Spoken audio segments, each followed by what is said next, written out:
بسم الله الرحمن الرحيم. هل أتاك حديث الغاشية؟ وجوه يومئذ خاشعة عاملة ناصبة تصلى نارا حامية تسقى من عين آنية ليس لهم طعام إلا من ضريع لا يسمن ولا يغني من جوع.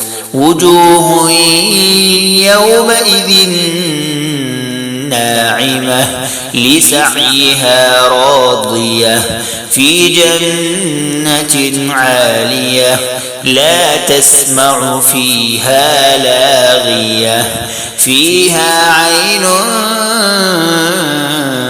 جارية فيها سرر مرفوعة وأكواب موضوعة ونمارق مصفوفة وزرابي مبثوثة أفلا ينظرون إلى الإبل كيف خلقت وإلى السماء كيف رفعت وإلى الجبال كيف نصبت وإلى الأرض كيف سطحت فذكر إنما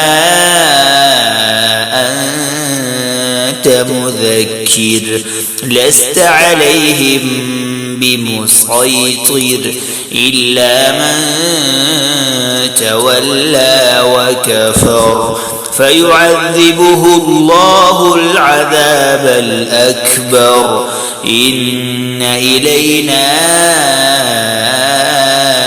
إيابهم ثم إن علينا حسابهم.